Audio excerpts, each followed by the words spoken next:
Hello, let us start with question 6 of exercise 12.3.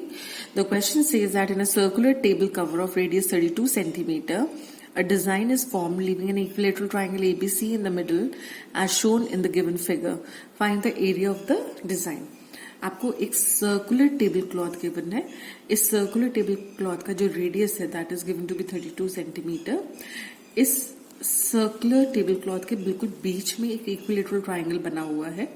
इस equilateral triangle को अगर छोड़ दें तो जो बाकी जगह है उसमें एक डिजाइन बना हुआ है. हमें इस डिजाइन का एरिया फाइंड आउट करना है. तो ऑब्वियसली आपको देखते ही पता चल गया कि इस सर्कल में से अगर हम इक्विलेटरल ट्राइंगल का एरिया निकाल देंगे तो जो रिमेनिंग पोर्शन होगा that will be the area of the design. Now in order to find out the area of the design, you have to subtract the area of the equilateral triangle from the area of the circle. अब area of the circle हम easily calculate कर सकते हैं. Area of the circle is pi r square and we know pi is a constant. We know its value. R हमें already given है 32 है ना. तो pi r square we can easily calculate. Now in order to find out the area of the equilateral triangle, we need to know the side of the triangle. आपको पता है equilateral triangle का area होता है √3/4 into side square है ना.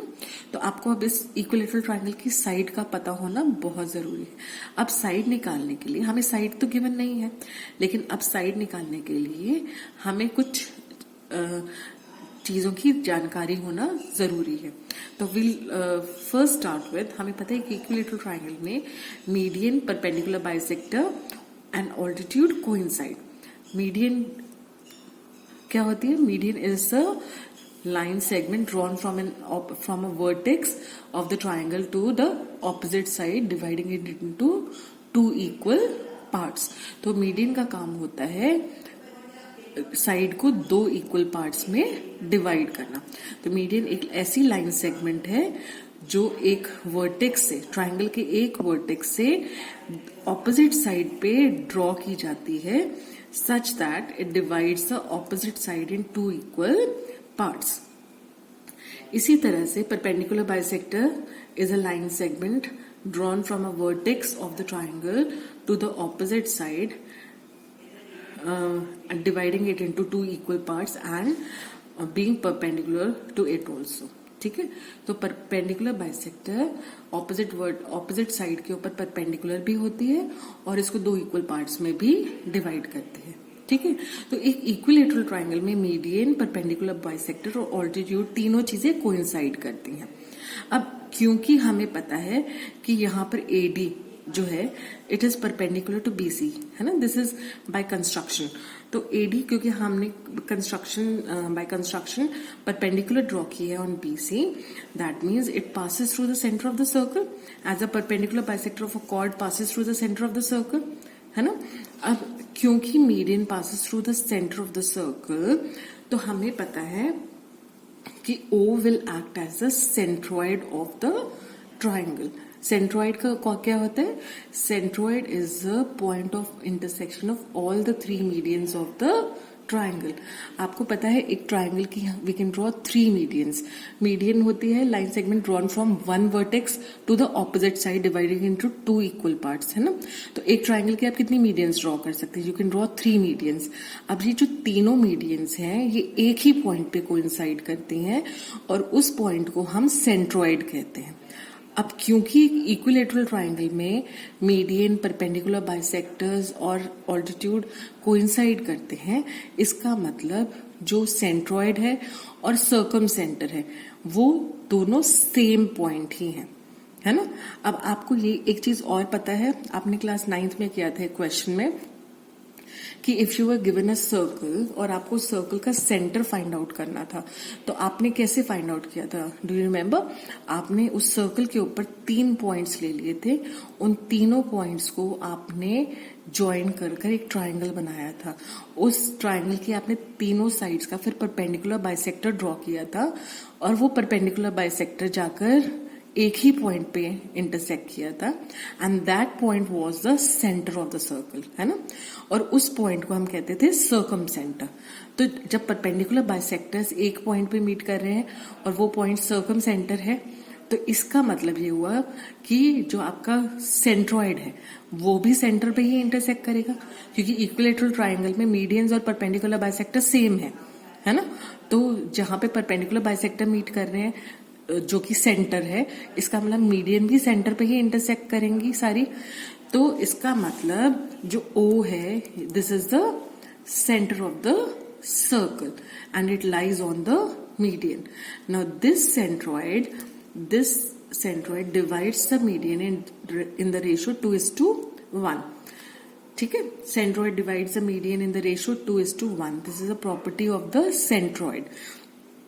अब क्योंकि ये इस मीडियन को 2:1 की रेशियो में डिवाइड कर रहा है, that means OA is to OD is 2:1. ठीक है, अब OA और OD टोटल कितना पार्ट है? 3 पार्ट्स है ना, 2 and 1, 3 पार्ट्स हैं। तो OA इज 2/3, तो टोटल में से AO is 2/3, okay, and OD is 1 part out of 3। That means OD is 1/3 of AD, total का 1/3 है OD, और AO जो है वो 2/3 ऑफ AD है, ओके।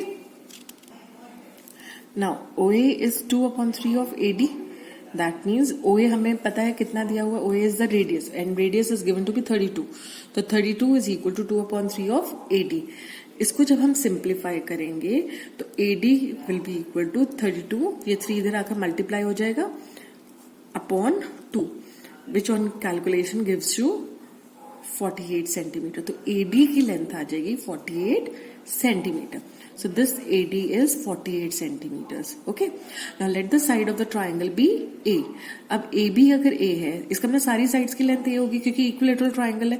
तो since AD is a median, तो it will divide the opposite side in 2 equal parts. AD is the perpendicular bisector also. So it will divide the side BC into 2 equal parts. क्योंकि total length A है तो 2 equal parts बनेंगे A/2 and A/2, ठीक है। अब since ABD is a right angle triangle, तो we can apply Pythagoras theorem here. तो हमें मिलेगा पाइथागोरस थ्योरम से AB² is equal to AD² plus BD², okay. Now AB² is A² is equal to AD is 48 का square plus A/2 का whole square. अब हम A की सारी टर्म्स को एक तरफ ले आते हैं, so we have A² plus इधर आकर क्या हो जाएगा minus A²/4 is equal to 48 square. Now let us take the LCM of 1 and 4। The LCM of 1 and 4 is 4। अब क्योंकि यहाँ 1 है, हमें यहाँ पे 4 बनाना है, तो will multiply the numerator and denominator by 4, ठीक है। तो ये हो गया 4A² minus A²/4 is equal to 48 square. So that means 3A². 4A² minus A² is 3A²/4 is equal to 48 square. That means A² is equal to 48 into 48. 48 square है ना, तो 48 into 48, ये 4 इधर आकर मल्टीप्लाई हो गया into 4/3, ठीक है। तो A² is equal to 48 square into 4/3. So A will be equal to the square root of this number. अब आपको पता है कि 48 कैन बी रिटन है 16 into 3, तो 16 2 बार आ जाएगा, तो आप 16 बाहर ले सकते हैं। 4 का स्क्वायर रूट इज 2, तो आपके पास सिंपली बचेगा 4 into 2 into 4 √3. So A is 32√3 centimeter. So the length of the side of the equilateral triangle is 32√3 centimeter. Okay, now हमें area of the design find out करना है. We know that area of the design is equal to area of the circle minus area of the triangle ABC. So area of the circle is pi r square minus area of the equilateral triangle is √3/4 side square. So pi is 22/7, r is 32.